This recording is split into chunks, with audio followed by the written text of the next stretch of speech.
Hello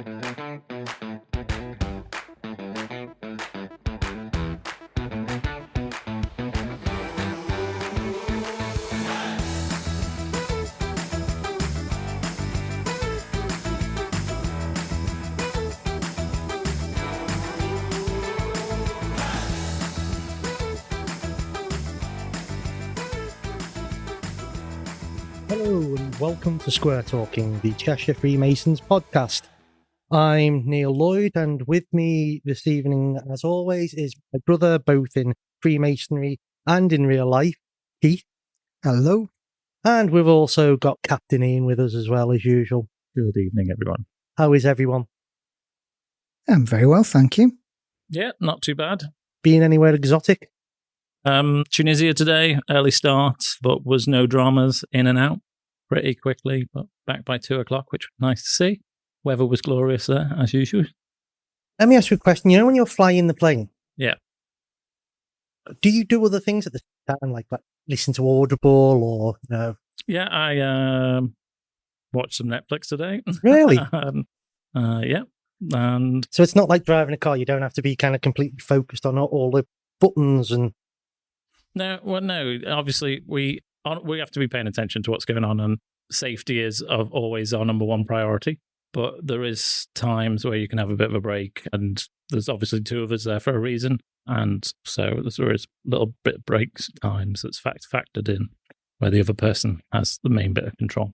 Oh, interesting. I had to go on one of those flight simulators in Manchester. You know, the one which move and it does all the motions and stuff. And I was quite surprised by how automated a lot of the flying is, because I thought you had not steering wheel, like a steering column or something like that. Blow up doll in front of us that comes up. He's like really airplane. Good. Yeah, exactly. Good. He's really good at his job. Yeah, but no, it is quite. All like the warning systems and all of that. It's amazing, isn't it? No, and this is why I love the Airbus. The Airbus looks after you a lot. There's a lot of protection inbuilt. I've sat in Concorde's cockpit. Yeah, not when it was flying. Not when it's flying, just the one at Manchester Airport that you can just go and sit in. Yeah. Yeah, right. But also been super busy with things that are starting to get booked up Freemasonry-wide. I've been doing a bit of a revision for that. I've got some stuff coming up in the new year. A lot of dates in the diary are starting to get added in now. I don't know about yourselves. Have you guys got anything to learn at the moment? No, because in my lodge, I am now assistant secretary in that. So I've got to kind of just sit there and just kind of watch, really. So that's okay. And then in my chapter, I have become a charity rep in that as well. So I'm not actually in any active roles at the moment. Well, you can do some of my work. I've been designing a banner. I've got 4 or 5 candidates that we're trying to sort out fit in for next year. Royal Arch stuff to learn. It's just crazy busy at the moment. I'm going to be also assistant secretary in my lodge. In chapter, I think I am also going to be assistant secretary. Are you? Yes. Oh, right, okay. Maybe I should become an assistant secretary, and then we could all be assistant secretary. Yeah. So, busy Masonic year, although don't have to learn anything. You might remember on the last episode, we had a very special guest who was Right Worshipful David Dyson, the Provincial Grand Master for the province of Cheshire. And today we have another spectacular guest with us, who is Very Worshipful Brother Simon Medland, the Deputy Provincial Grand Master for the province of Cheshire. Hello. Thank you very much for asking. It's great to have you on, and you're here today to talk about the history of the province of Cheshire. We are the oldest province in the world. We are. We were established in 1725. Grand Lodge in London had been established in 1717, and we were the first out of the blocks. So it's really important to know the history of the Cheshire, to understand how other provinces really got going and the importance it was to the start of Freemasonry. Yes, indeed we are. We were formed in 1725, Grand Lodge in London having been formed in 1717. And my impression is that when they formed Grand Lodge out of 4 lodges that met in London, not entirely sure they really understood where they were going with it or what its potential might be. But I feel that quite quickly they realized that it had virtually limitless potential. However, of course, that meant that at some point it was going to have to come out of London. And Cheshire's initiative in announcing to London that we had elected a Provincial Grand Master, Colonel Francis Columbine, at first might have seemed to some people in London perhaps rather presumptuous, perhaps even disloyal, I don't know. But I think they very quickly realized that this was the only way in which they were going to be able to roll out the authority of Grand Lodge and to make it something other than simply a small London institution. Not least because in those days, if you were lucky, you might be able to get to London from Chester in about 2 weeks. It might have been 10 days if you were really lucky. And it was expensive and dangerous and not at all guaranteed. So people only went to London if there was a really, really good reason to do so. And therefore, London was a long way separated from anywhere else it might wish to extend its authority to. And in a sense, Cheshire provided the key to that, because we wrote to them, Colonel Columbine wrote on the 19th of April, 1725, to tell London that he had been elected the Provincial Grand Master. Very loyal to them, he made the point in the letter, but still the Provincial Grand Master. And that ended up being the method by which Grand Lodge has been able to roll itself out across the country and indeed around the world.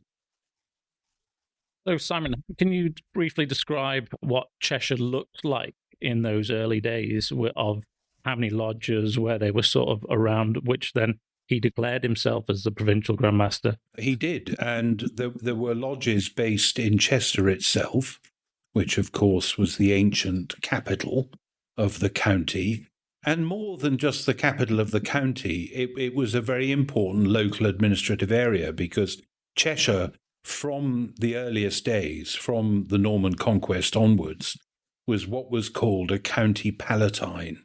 It wasn't just a county, but it was a county palatine, and that meant that it had a considerable measure of local autonomy. So Cheshire didn't even send MPs to Westminster until about 1550. Chester had its own Chief Justice. Cheshire had its own Parliament.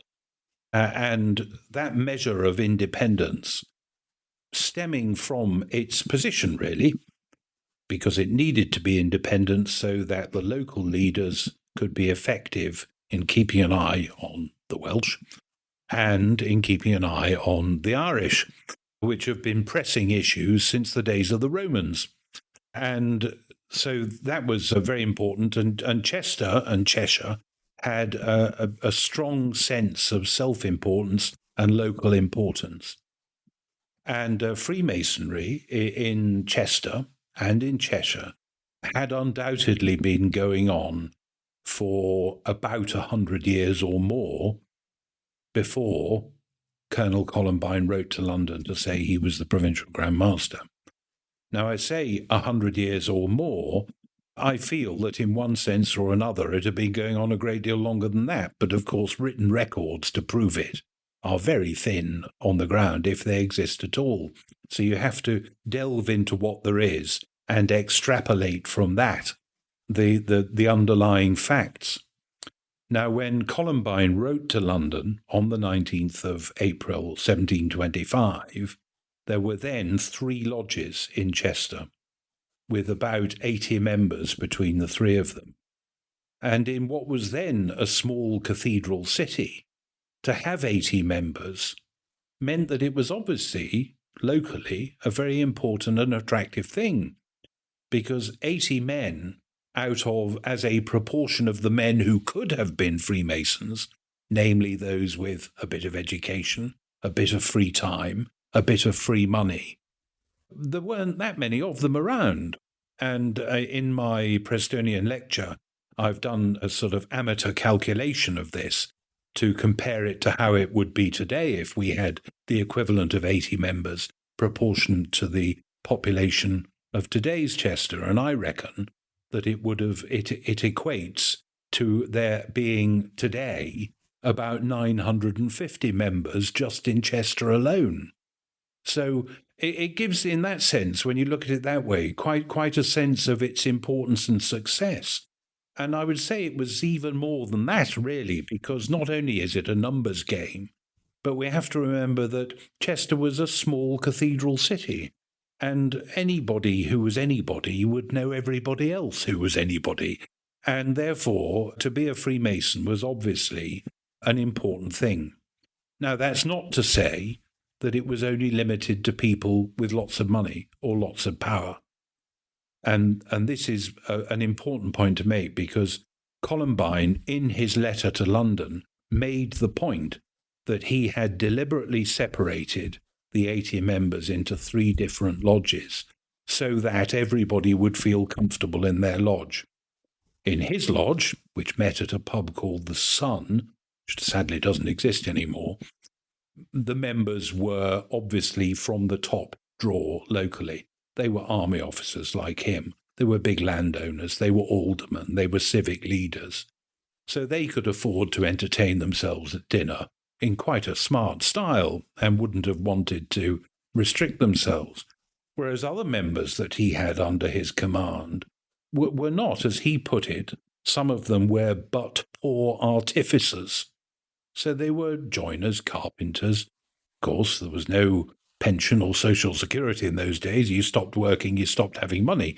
And so these were men for whom money was pretty tight. And I think it was a very novel and smart step of his to split it into 3 lodges meeting in 3 different pubs. There was the Sun, where his lodge met. There was another lodge called the Castle and Falcon, and there was another lodge called the Spread Eagle.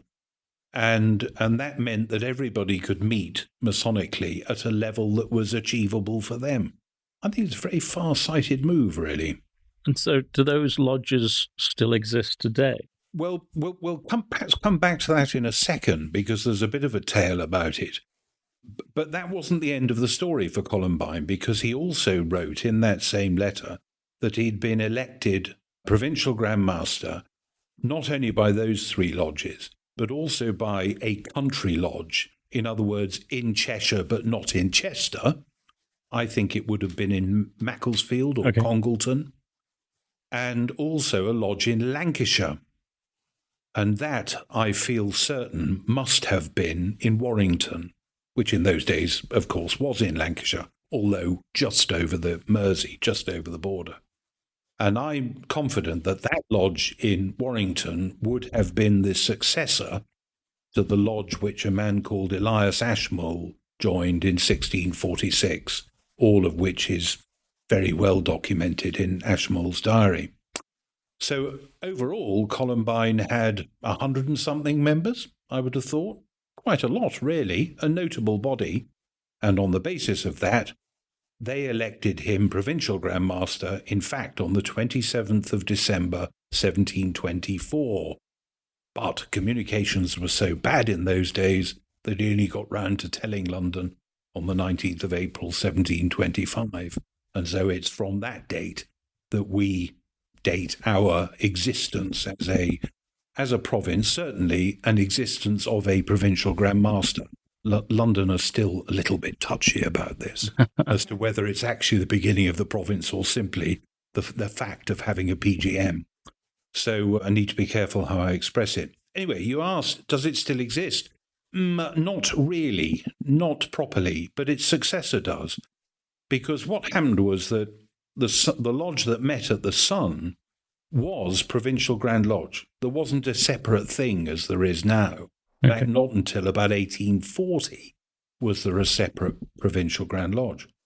And the Provincial Grand Lodge was simply the private lodge of which the Provincial Grand Master of the time was a member. And you can follow that through the Sun Lodge. Lodges in those days just changed their name depending on where they met. Okay. They didn't have the separate names and strong, fast numbers that we have today so much. So the Sun Lodge met at the Sun until they got bored or the landlord threw them out or the business failed, and then they moved somewhere else. And we know that they moved to various different pubs. There was the Feathers at one point, the Horse and Groom at another, and so forth. And so it was that Provincial Grand Lodge existed then from 1725 until about 1825. And by 1825, it had become known as the Royal Chester Lodge, with the number 180. But Royal Chester Lodge stopped meeting.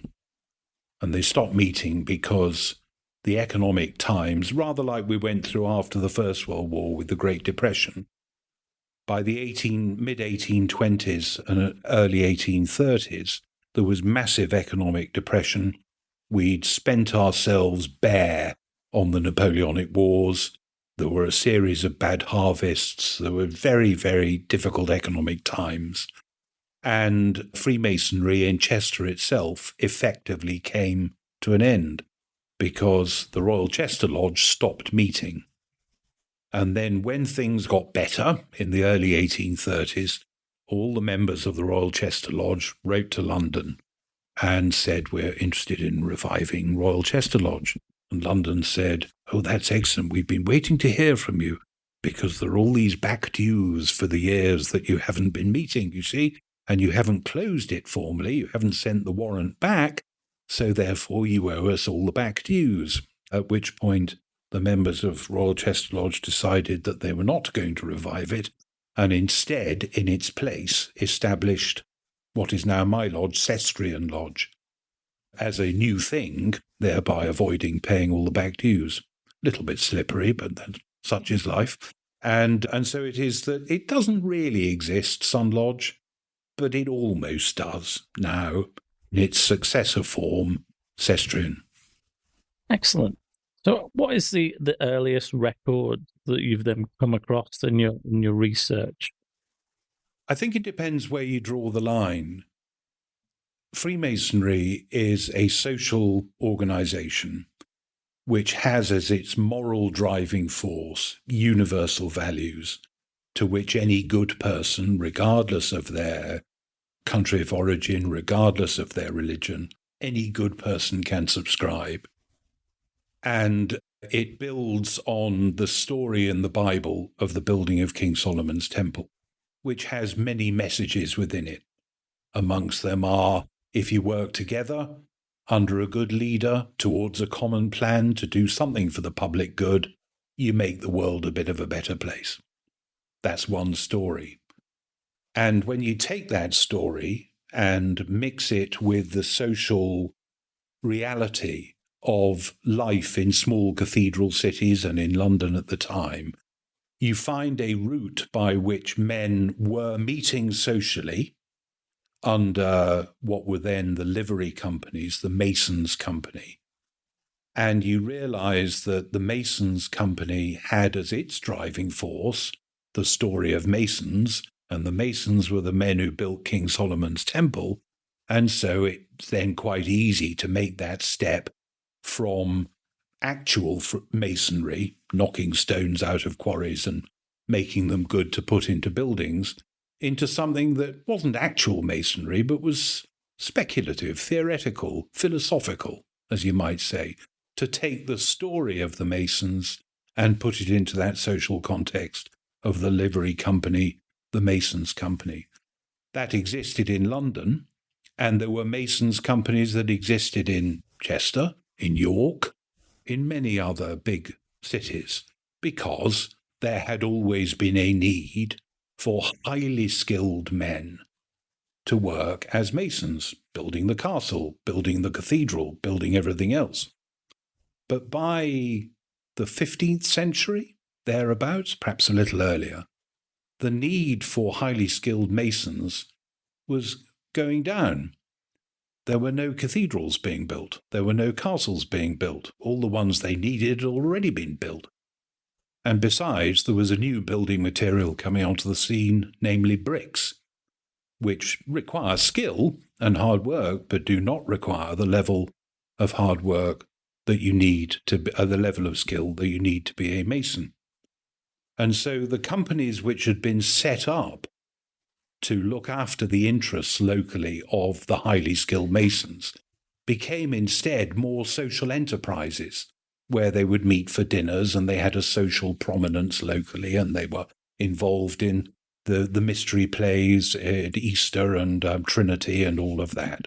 And if you add into that the men who by then, that's to say about the 16th, 17th century, were members of companies like that, and you add in the obvious and very ready philosophical objectives to be seen in the Old Testament story of the building of King Solomon's temple, basically it was all ready for the asking. And men, I think, had been practicing something like what we would recognize as Freemasonry probably since the 15th or 16th century. But the earliest written record that I have is of 1646, and that's Elias Ashmole being initiated into a lodge in Warrington. But as I said earlier, that may be the earliest written record, but you could read into it an awful lot. He was a very prominent person. He was a member of a very prominent family. The lodge that he joined in Warrington was full of locally prominent men.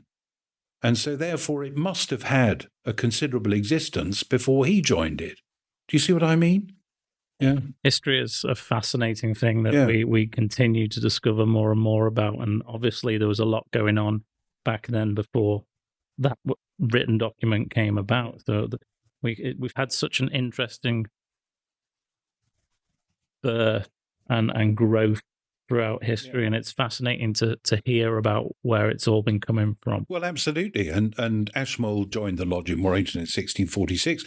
There's another written record from the 1670s, I think, of Randall Home, who was a member of a very prominent family in Chester.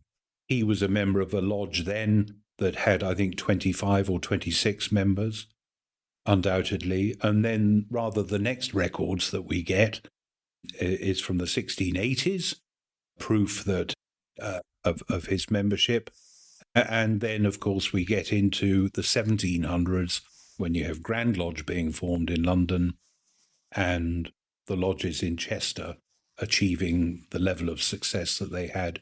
And then ultimately, the critical point, really, the fantastic leadership of Francis Columbine, who was a very considerable figure. So it's just a fascinating history as we go back through the ages. And you mentioned before about the Great Depression having an impact on Freemasonry.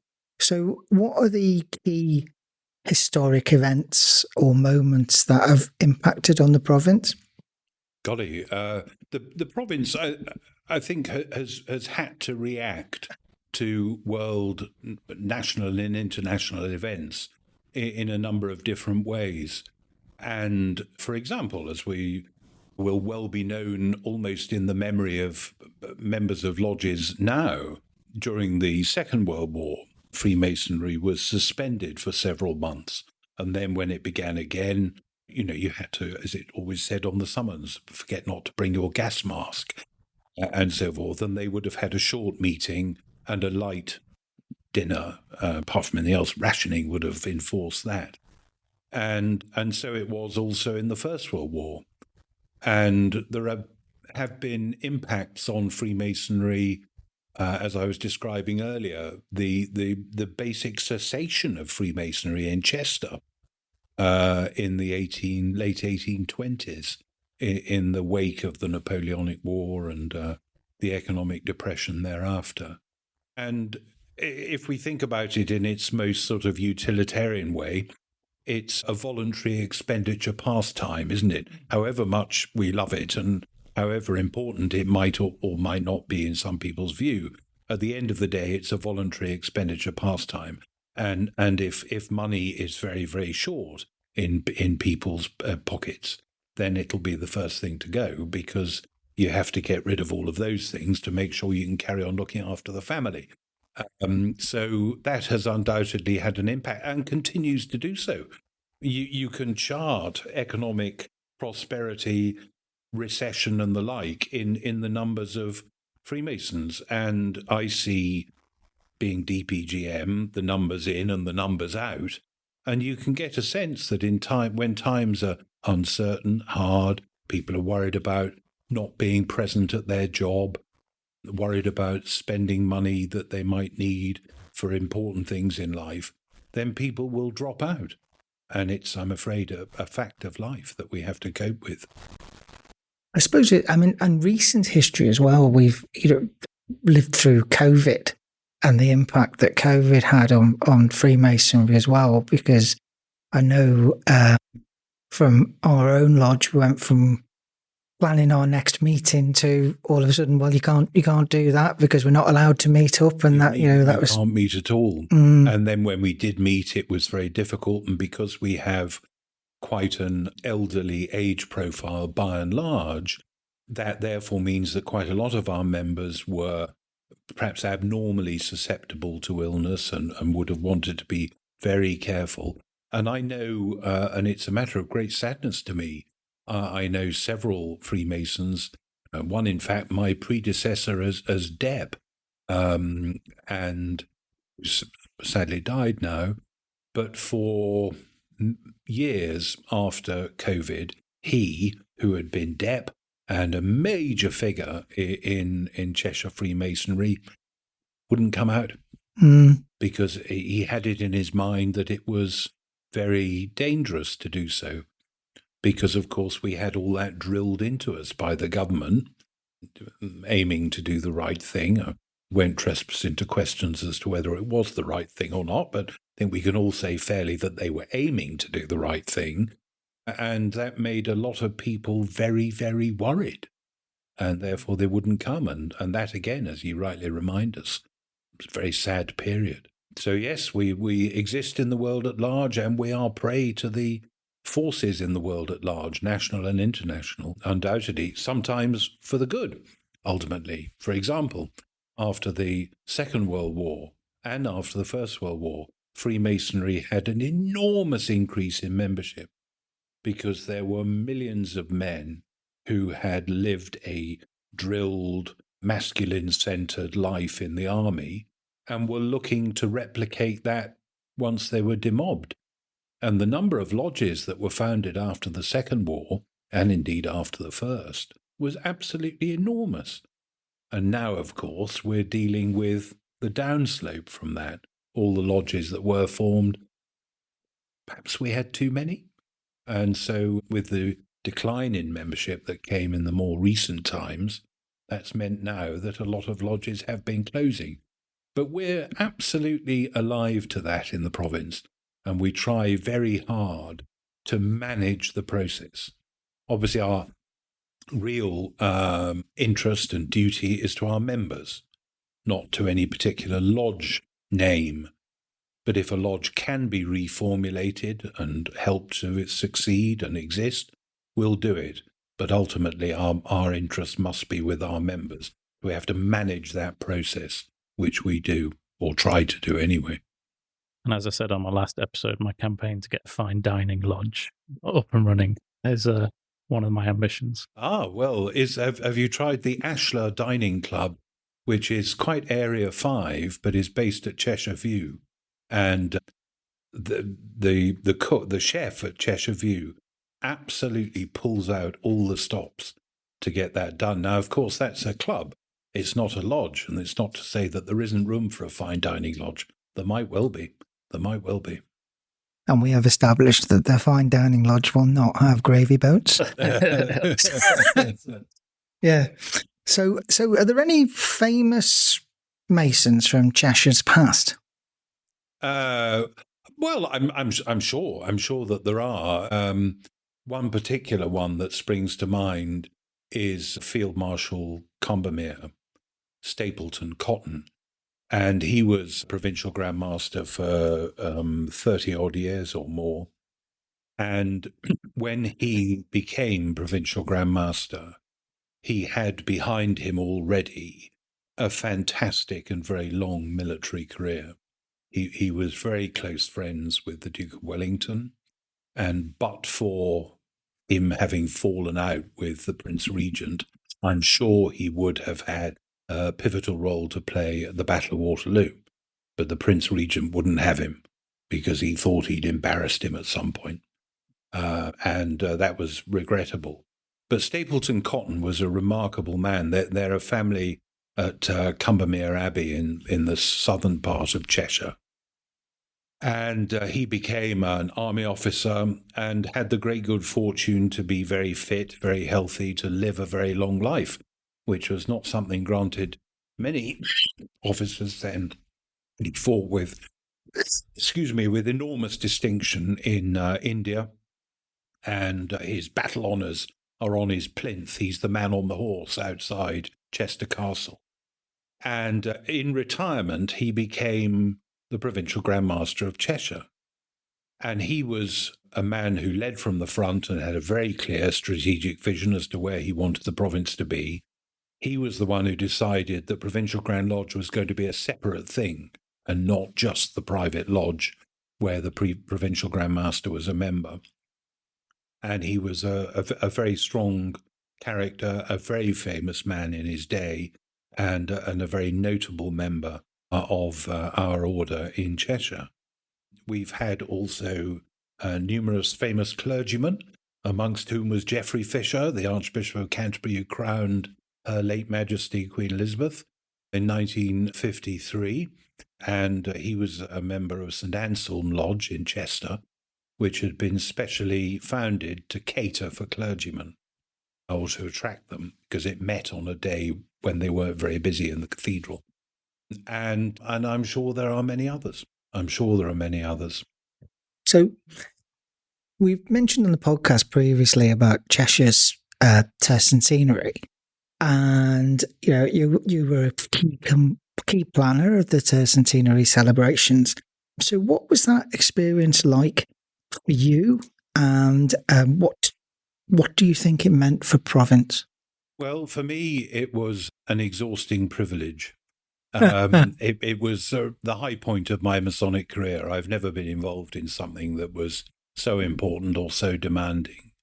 It was certainly not a one-man show at all stages. Steve Christian, the APGM for Area 2, he and I worked very closely. And also we had the great assistance of James Williams to sort out lots of technical matters to do with ticketing and all sorts. It was, though, an exhausting privilege, and to be able to have a hand on the tiller, let me put it that way, of a unique thing is a remarkable privilege. We are the oldest province in the world, therefore we were the first to celebrate our tercentenary. Everybody else will come after us. We had the fantastic service in the cathedral. That was wonderful to organise in every respect. Enjoyed that so much. The music will resonate in my mind for so long. Of course, we had the Pro Grand Master up, the Grand DC, the Grand Secretary. We had the meeting in the town hall, and then the dinners afterwards. And all of those things I really got into and organised with Steve and with James. I shall look back on that. I have the order of service from the cathedral at home. I have the dining menu from the Grosvenor. I have my recollections of the town hall, and I shall always look back on that and think that we did ourselves all right there, I think. And also, of course, the tercentenary jewel, which was my idea. I designed the thing with my Blue Peter, great fan of Blue Peter as a child, so I got my coloured pencils out and designed the thing. And to see that through, especially its production at Fattorini's in Birmingham, a fantastic family firm of great antiquity. And I went down there with Steve and with my wife TJ, and we shook the hand of the man who stamps the medals. We shook the hand of the woman who enamelled all of the colours onto it, all by hand. We shook the hand of the man who baked the colours, the man who threaded the ribbon through. Just remarkable. What a privilege to be able to have been involved in that. So, how has Freemasonry in Cheshire changed over the decades? Golly, I go back really to what I said earlier, that we exist within society. We live in society. We're part of our communities. And therefore, Freemasonry has changed in response to changes in society. I look back, I was initiated in 1986, and I look now to see the relationship between Grand Lodge and Women's Freemasonry. There is now the council where the three organisations sit equally. Even from a distance which is not that great, from 1986 to now, that is a remarkable development. It's developed in ways that are, in a sense, less good. Our numbers are down. When I was initiated, owing to that enormous bulge after the Second World War, we had more than 10,000 members in Cheshire. Now we're more like 4.5 or thereabouts. And we have to adapt ourselves without throwing the baby out with the bathwater. We have to adapt ourselves to the modern world. And at the moment, that really means adapting ourselves so that we are feasible for younger working men and attractive to younger working men. Not that we don't want older guys or retired guys, or we don't think they're important. We do. But the truth of the matter is that unless you attract the active, intelligent, energetic younger men who themselves have a broad circle of friends who are active, energetic, and younger, then you're done for, because they're the future. Old buffers, I'm getting into old bufferdom myself now, but old buffers are not the future. We have to respect them and respect the past and respect the context in which we have arisen. But unless we attract the young men, then we've no future, and the numbers will just go down and down and down. And then we'll get to a point where it's almost irretrievable. Now, we're an awful long way from that, and I'm filled with optimism for the future of this province and the future of Freemasonry, because of the changes that have been made by the leadership as a response to the changing world around us. And I think that if we get that message across, I think that, well, my experience is that young men join. I'm greatly encouraged by the number of unsponsored candidates who come through the website. So it wasn't that Dad or Uncle Billy was a Mason. They've just looked at what we are and what we do and thought, yeah, I want a bit of that. And so we obviously are getting our message across. So that's one thing, to attract them. Critical point thereafter, to retain them. And that it's a great skill to do that. And lodges that can do those things are the success stories.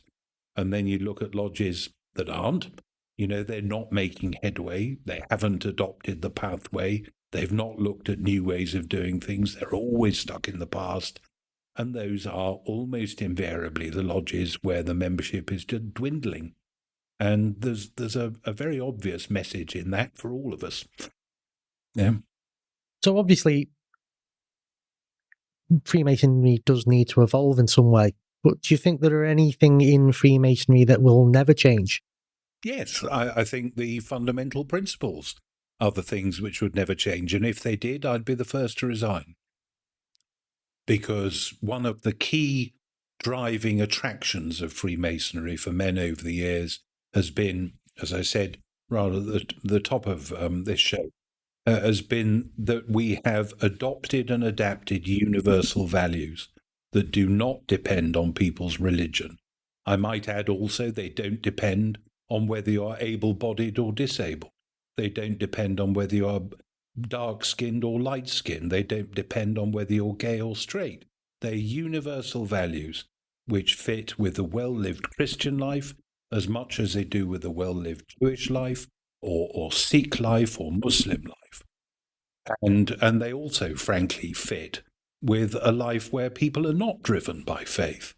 There are plenty of people who have no faith, but are good people, but are prepared to accept the concept of the supreme creator God. And we must always attract across that broad spectrum. And it's nothing new. It's nothing new. As I said earlier on, you look at Columbine's approach to organising the members in Chester. He had men there who were grandees, landowners, aldermen. He also had men with blisters on their fingers because of the work they did, and a dirty apron because of the work they did. And he had sufficient breadth of vision to realise that we are a universal society which can attract good people from whatever walk of life. And as long as we remember that and carry on with that, then that's the answer. But if we ever jettison any of those ideas, then that's the end of it. So what lessons from history do you think that modern Masons should keep in mind? Well, certainly that you need to adapt to the changing circumstances. Nothing is ever set in stone. Success is not guaranteed. Success comes from people realizing the context in which we exist and responding to it. And I would say that that's a very important thing to remember, undoubtedly.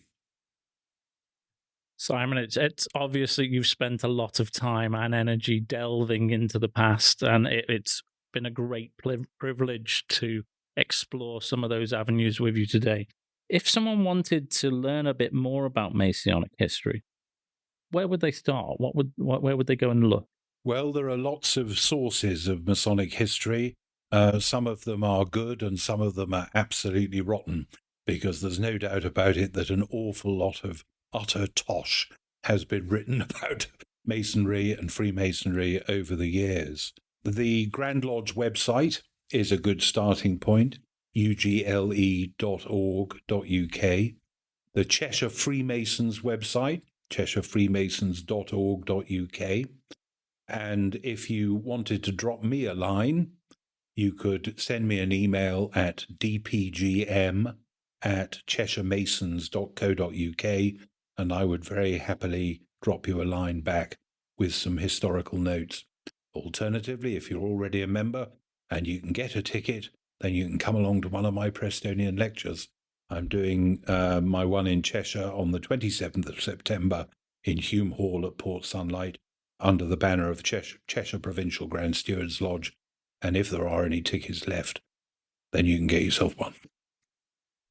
Yeah, and that was leading on to my next point. If you wanted to briefly tell our listeners about the prestigious title or position that you hold for this year within Grand Lodge of the 2025 Prestonian Lecturer. Yeah, sure. The Prestonian Lecture, so-called, is named after William Preston, who was an 18th century Masonic intellect and expounder. And when he died, he left quite a lot of money. He'd made a success in life as a printer, and he left really quite a lot of money to establish a lecture series in his name, and it is the only lecture series that Grand Lodge officially runs.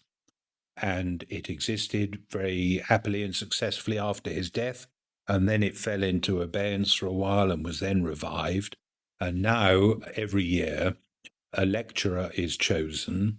I am this year's lecturer, which is delightful for me because, of course, it's our 300th year.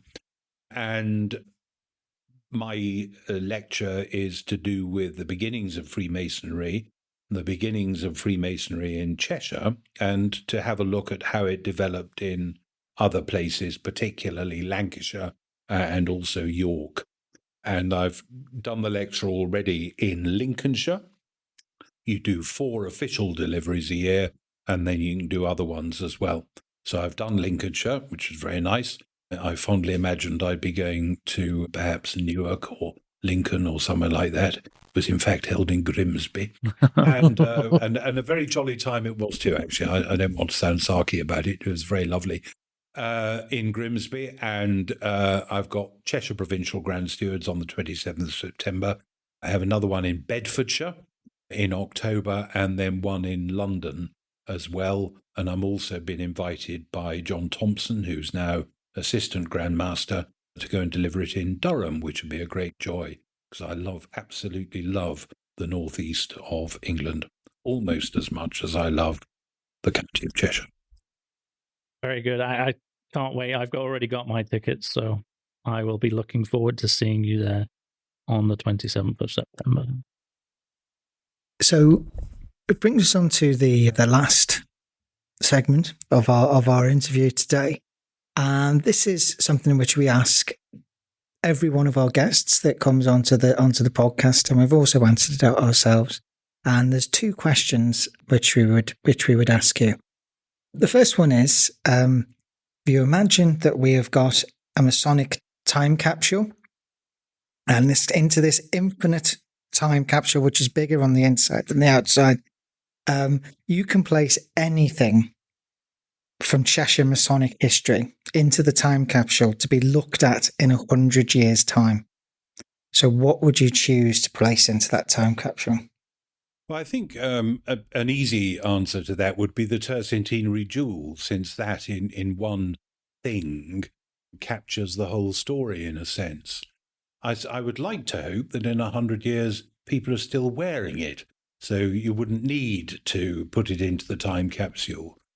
But what I would do, actually, I hope, would be to create, if I can slightly dodge the filtering on the question, and create a little bundle of tercentenary things with the jewel, the order of service from the cathedral, the dinner menu from the Grosvenor with my introduction in it, and then put those in a little packet and see what people make of it. I think you're allowed to do that. So, and the second question is that we ask everyone, if you could sum up Freemasonry in Cheshire in 3 words, what would those 3 words be? I think they would have to be fraternal respect and community would be the 3 words I would choose. Thank you. And Neil, have you got your 3rd word yet? Right, so that's a no then. So, thank you, very worshipful Brother Simon Medland, for coming on the show. It's been absolutely fantastic having you. It was fascinating. So, thank you very much. Isn't it amazing, the history that the province of Cheshire has got back 300 years?